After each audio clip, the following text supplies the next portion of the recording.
La gestion du temps est une compétence essentielle et pratique à développer pour mieux avancer dans la poursuite et la réalisation de nos objectifs ou de nos projets.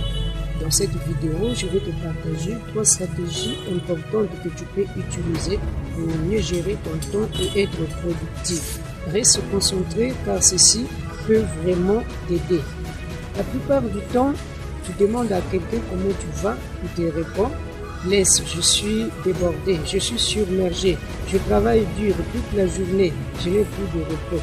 C'est comme si, en le disant, cela montre son importance et qu'il produit assez de résultats. Mais la réalité est tout autre chose. Ça, c'est ce qu'on appelle le mythe de la productivité. C'est-à-dire, on pense que travailler beaucoup, exécuter plusieurs tâches pendant la journée est synonyme d'être productif.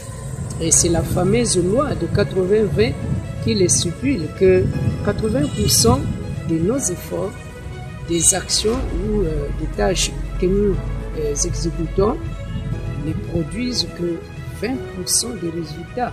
Voyez-vous, c'est très faible pourcentage, alors que l'inverse est aussi possible et mieux. C'est cette hypothèse qui nous intéresse dans le cadre de cette vidéo, c'est-à-dire en utilisant des stratégies adaptées en matière de gestion du temps, 80% de nos résultats peuvent provenir de 20% de nos actions ou de nos efforts. Alors, comment y parvenir? Voici 3 stratégies. Première stratégie, c'est la priorisation. Prioriser vient de hiérarchiser ou classer les actions selon leur importance dans l'ordre du temps. Ça veut dire quoi concrètement? Nous avons une liste de tâches à exécuter pendant la journée et nous allons nous arranger à telle sorte que, au premier rang, viennent des choses, des actions qui sont à la fois urgentes et importantes. Donc, ce sont des choses que nous devons tout faire dans un temps bien délimité et que si nous ne les faisons pas, cela peut avoir un impact sinon négatif dans la poursuite et la réalisation de nos objectifs. Au deuxième rang viennent les tâches qui sont importantes mais pas urgentes. Par exemple, lire un livre va nous permettre de développer des compétences et réussir dans un domaine à la longue, mais cela ne nous oblige pas de le faire maintenant. Au troisième rang viennent des actions ou des choses qui sont urgentes mais pas importantes. Par exemple, répondre à des messages, des emails, voilà, ça nous oblige de répondre à quelqu'un qui nous écrit, par exemple, mais c'est pas forcément important. Quand on regarde bien ce message, n'ont pas assez d'importance. Il ne va pas nous aider à atteindre nos objectifs ou avancer dans ce sens.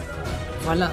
Et quatrième rang, on trouve des choses ou des actions qui sont ni urgentes ni importantes. Par exemple, les distractions et les futilités comme ça. Voilà. C'est ça la priorisation, la première stratégie. La deuxième stratégie, c'est la planification. Planifier, c'est prévoir. Prévoir, c'est déterminer en avance les étapes, les moyens et les objectifs nécessaires à la réalisation d'un projet.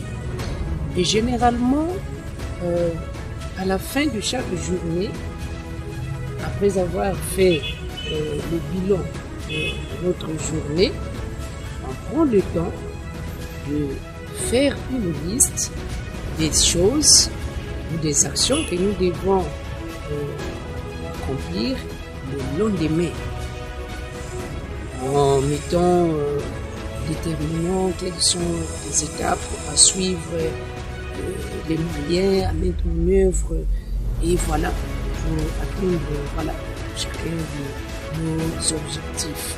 C'est très important.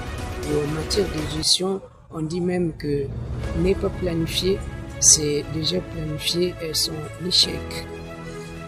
La troisième stratégie, c'est la délégation.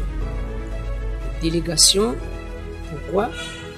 Parce que on ne peut pas tout connaître et aussi on ne peut pas être partout au même moment. Il est donc important de développer cette compétence, de faire confiance aux autres, à des personnes auxquelles nous pouvons confier des tâches, des missions, pour qu'elles soient exécutées pour notre compte et à notre place par ces personnes. C'est très important. Ils vont apprendre à faire confiance.